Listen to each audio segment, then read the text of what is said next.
to all. Welcome to All-in-One Super Coaching. Last class we were discussing about Ohm's law. Once again I remind you, if the question is about what is Ohm's law or define Ohm's law, never write current is directly proportional to voltage. Do not write simply, do not write like that. You should write exactly according to the statement given in the textbook. Ohm's law states that if all the physical conditions like temperature etc. are kept constant, the current through a conductor is directly proportional to the potential difference across its ends. And already we discussed the formula V is equal to IR, where R is called the resistance of the conductor and it is a proportionality constant. Then here something important.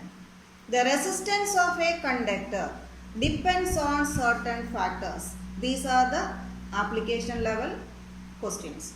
Okay, these type. From this application questions will come. The resistance of a conductor depends on certain factors.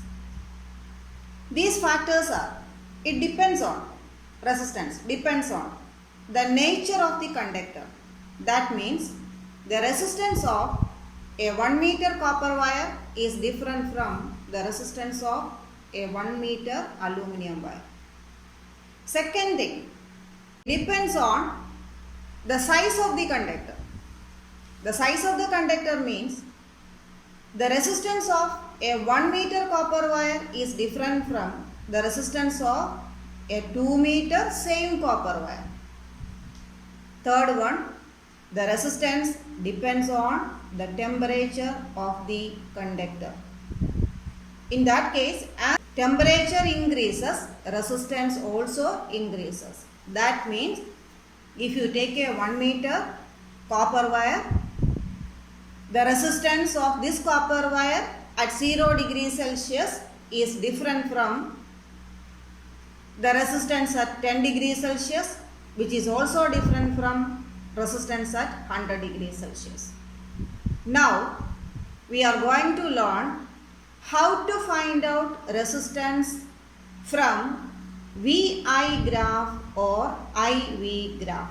That is, we are going to find out the slope of the VI graph or IV graph. Slope, or another name, it is called the gradient. That we are going to discuss in detail. Now the important part, calculation of the resistance from the graph. Calculation of the resistance from the graph. First one is VI graph again.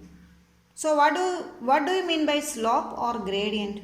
Slope or gradient means y-intercept divided by x-intercept. That is slope or gradient. The slope of the VI graph, that means slope of the VI graph means y-intercept is V and x-intercept is I.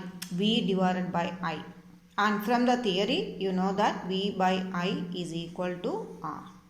So the conclusion is, the slope of the VI graph will give you the resistance of the conductor. The same calculation in another way. What is this graph? Same graph, but one difference is here. I is on the y-axis and V is on the x-axis. Here also we can take the slope. What is the slope here?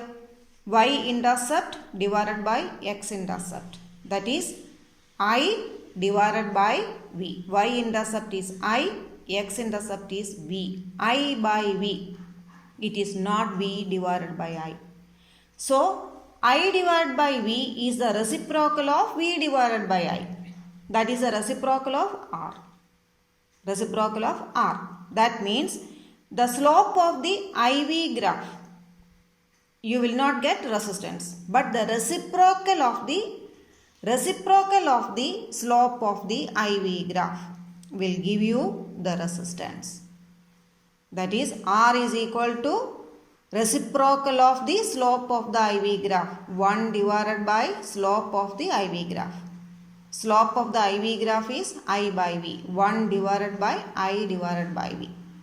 That is 1 over I by V is equal to V by I, which is equal to R.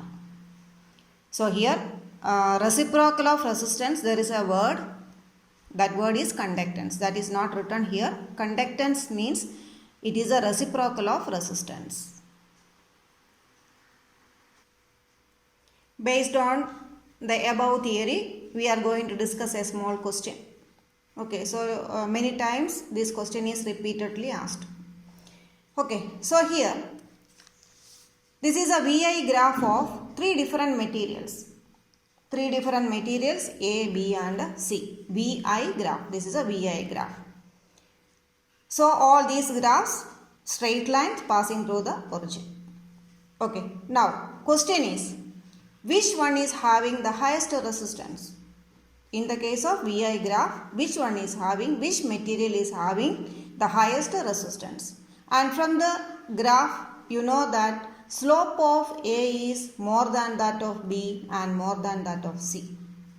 So that means from the theory you know that slope of the graph will give you the resistance. Slope of the which graph? Slope of the VI graph will give you the resistance. So here slope of A, gradient of A is greater than that of the other two. So that means resistance of A is greater than resistance of B and resistance of C. So here resistance of A is greatest and resistance of C is the lowest. Then what's the difference in this graph? I on the y-axis and V on the x-axis. So here I by V will give you not the resistance. Reciprocal of I by V will give you the resistance. So here just opposite, that is resistance of C is greater than that of B and which is greater than that of A. So do not confuse with these two.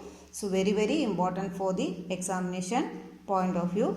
That's all for today. So I will meet you in the next class with the continuation of this lesson.